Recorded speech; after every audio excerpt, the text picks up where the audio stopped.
গতকাল অর্থাৎ শনিবার সকালবেলা অ্যাক্সিডেন্ট হওয়ার হাত থেকে বেঁচে বাড়ি ফিরে সন্ধেবেলা চলে গিয়েছিলাম আমার বাড়ির খুব কাছে 5 থেকে 7 মিনিটের হাঁটা পথের দূরত্বে অবস্থিত নিমতা আদি কালী মন্দিরে।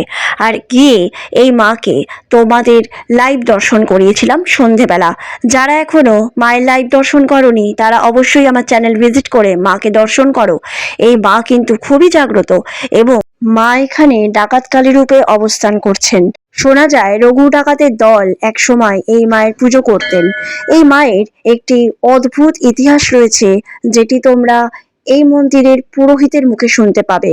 একটা কথা তোমাদের বলতে চাই, আমার বাড়ির এত কাছে এই মন্দিরটি হওয়া সত্ত্বেও আমি এত দিন পরে এই মন্দিরে যেতে পারলাম, এটা একটা ভাববারই বিষয়।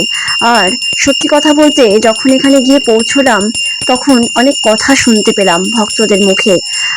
আমাকে একজন বললেন যে তুমি যদি সত্যি মায়ের ভিডিও করো নিঃস্বার্থভাবে তো মা তোমাকে অবশ্যই সাহায্য করবেন।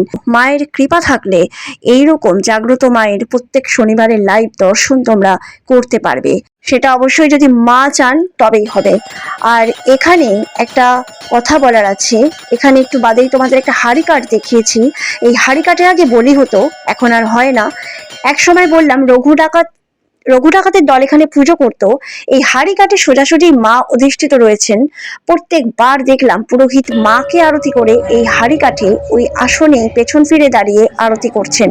জানি না এর মাহাত্ম্য, অবশ্যই পুরোহিতের কাছ থেকে আমি জানবো, তোমাদেরও জানাবো। তো পুজো শেষে আমাকে মায়ের সিঁদুরের ফোঁটা দেওয়া হয়েছিল, প্রসাদও পেয়েছিলাম, চরণামৃত পেয়েছিলাম, সবটা পেয়ে বাড়ি ফিরে এলাম মন ভালো করে। তোমাদের কেমন লাগলো ভিডিওটা দেখার পর অবশ্যই কমেন্ট করে জানিও। মা তোমাদের সবার মঙ্গল করুন। নতুন হয়ে থাকলে সাবস্ক্রাইব করো আর লাইক শেয়ার কমেন্ট করো। জয় মা।